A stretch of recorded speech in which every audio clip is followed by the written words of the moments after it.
दोस्तों मेरे चैनल पर आपका स्वागत है। दोस्तों जैसा कि आप सबको पता है कि बिहार में सक्षमता परीक्षा नहीं देने वालों की तादाद लगभग 1 लाख है।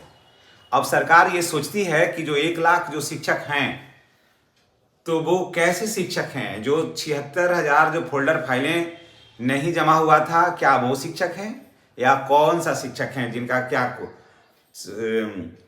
डॉक्यूमेंट सही नहीं है। तो इसी को लेकर के जबरदस्त मुहिम चला रखा है सरकार ने और नियोजित शिक्षकों का जो सर्टिफिकेट है उनका जांच का जो है ना वो दायरा जो है वो बढ़ा दिया है। अब जितने भी नियोजित शिक्षक हैं एक एक नियोजित शिक्षकों का जांच सर्टिफिकेट का जो जांच है वो बहुत ही बारीकी तरीके से हो रहा है। कारण कि सरकार ये चाहती है कि वैसे शिक्षक रहें, वैसे लोग रहें सिस्टम में जो बिल्कुल परफेक्ट हो और जिन्हें सारा जो उनका जो कागजात है वो सही हो। कारण कि सक्षमता परीक्षा का मात्र एक ही उद्देश्य था कि आप किस सर्टिफिकेट पर काम कर रहे हैं वो सर्टिफिकेट लाइए, और दूसरा ये था कि आपको अपना मूल विद्यालय छोड़ना होगा। आज इसी बात पर आज चर्चा होगी बहुत ही शॉर्ट में।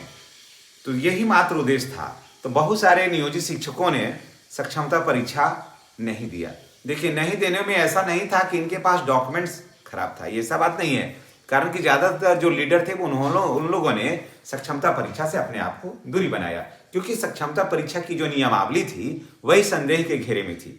नियमावली में शिक्षकों के हित की कहीं कोई बात नहीं थी। और इसी बीच अब माननीय मुख्यमंत्री नीतीश कुमार जी दिल्ली जा रहे हैं, तो अब क्या होगा बीच में ये। कारण कि नियोजित शिक्षक जो है माननीय मुख्यमंत्री जी का उपज है, और माननीय मुख्यमंत्री जी बार बार कह रहे थे कि नियोजित शिक्षकों से मैं निवेदन करता हूं कि वो सक्षमता परीक्षा दे दें, अब वो सभी राजकर्मी का दर्जा हासिल कर लें। तो क्या माननीय मुख्यमंत्री जी को ये आभास पहले से था, ये उनके मन में ये बात थी कि हम दिल्ली जा रहे हैं और सक्षमता परीक्षा दे करके आप सेफ हो जाइए, सुरक्षित हो जाइए, नहीं तो आप पर खतरे की घंटी मंडरा सकती है। हो सकता है माननीय मुख्यमंत्री जो है वो बहुत दूर का सोचते हैं। कारण कि हर सभाओं में, हर वो मंचों से बस यही कहते रहे हैं हर बार, चाहे वो शिक्षा का मंच हो या नहीं हो, राजनीतिक मंच ही क्यों नहीं हो, लेकिन नियोजित शिक्षकों की बात करना वो कभी नहीं छोड़ते थे। और वो कहते थे, हमेशा कहे हैं, आपने भी सुना होगा कि नियोजित शिक्षकों को मैं ये चाहता हूं कि सभी राजकर्मी बन जाएं और ताकि किसी तरह का कोई टेंशन नहीं हो। तो क्या इसके पीछे का यही कहानी थी कि माननीय मुख्यमंत्री दिल्ली जा रहे हैं और उसके बाद उनके जाने के बाद लोग क्या स्थिति करेगा।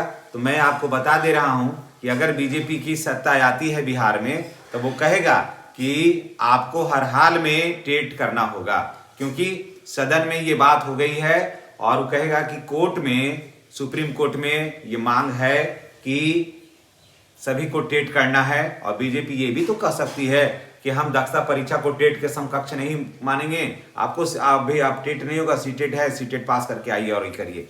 तो अभी देखिए स्थिति बहुत नाजुक है बिहार में।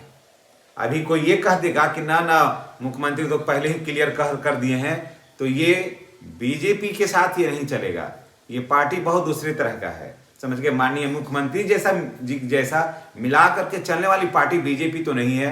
ये अपने आसपास के जो लोग हैं उनको ऐसे करके गुमराह कर देती है कि जिसमें कोई चारा नहीं चलता है।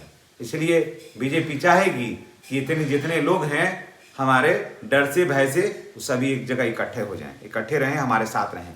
तो ये तो आने वाला वक्त बताएगा दोस्तों कि क्या होने वाला है। लेकिन अभी जितना तेजी से शिक्षकों के जांच चल रहा है और सभी का चलेगा, चाहे वो बीपीएससी के माध्यम से हो, चाहे विशिष्ट हो, प्रधान शिक्षक हो, सभी का होगा। और अभी जो है वो नियोजित शिक्षकों का चल रहा है, और नियोजित शिक्षकों का जो सर्टिफिकेट का जो जांच चल रहा है उसमें आप देख रहे हो कि कोई दिन ऐसा नहीं है जहां पर 10, 20, 25, 50 शिक्षक जो हैं वो नहीं पकड़ा रहे हैं, उसमें डॉक्यूमेंट्स वेरिफिकेशन में नहीं पकड़ा रहे हैं, और जहां भी हाथ लग रहा है वहीं पर पकड़ा रहे हैं। ऐसा नहीं है कि हाथ लगाए तो नहीं पकड़ाए, नहीं है। गड्ढा में हाथ डालिए, हर जहां जहां हाथ डालिएगा सभी जगह आपको मछली पकड़ा ही रहा है। भले से ऊपर से प्लेन लग रहा है, लेकिन जैसे ही डाला जा रहा है वहां से कुछ न कुछ आ ही रहा है। तो सरकार तो चाह रही कि इसका मतलब है कि 76,000 जो फोल्डर फाइलें गायब थी, कहीं यही तो लोग नहीं है जो सक्षमता परीक्षा के डर से सर्टिफिकेट को फर्जी सर्टिफिकेट के डर से ये लोग नहीं दिए थे। इनके साथ साथ तो अच्छे खासे नियोजित शिक्षक भी चले जाएंगे और वो भी संदेह के घेरे में हैं। और मैं आपको बता दे रहा हूं कि अप्रैल से मई तक और भी तहलका मचने वाला है। इसलिए जो भी शिक्षक हैं, डॉक्यूमेंट्स में थोड़ा बहुत 19-20 है, थोड़ा बहुत नाम वगैरह में कहीं कोई प्रॉब्लम है तो उसे सुधरवा लीजिए, नहीं तो आने वाला वक्त जो है ना वो बहुत ही संघर्षमय और संकटपूर्ण होने वाला है। क्योंकि बिहार की वित्तीय स्थिति अच्छी नहीं है, ये आप भी जान रहे हैं। तो ऐसे में सरकार नहीं चाहेगी कि हम फर्जी शिक्षकों को ज़्यादा दिन अब रखें, इनको हटा दें ताकि इतना बोझ तो कम होगा और इनके जगह फ्रेश वैकेंसी लाएं। यही सरकार की मंशा है दोस्तों। इस संबंध में आप क्या कुछ कहना चाहते हैं कमेंट करके बताइएगा। और बिहार के मुख्यमंत्री जो जा रहे हैं हम सबों को छोड़ करके राज्यसभा, और उनके बाद जाने के बाद बिहार की स्थिति क्या होगी, कितना बदहाली से निकाल करके माननीय मुख्यमंत्री जी ने बिहार को पटरी पर लाया है, इसके संबंध में भी आप बताइएगा। चलिए इसी के साथ हम आपसे विदा लेते हैं। नेक्स्ट अपडेट में हमारी आपकी फिर मुलाकात होगी।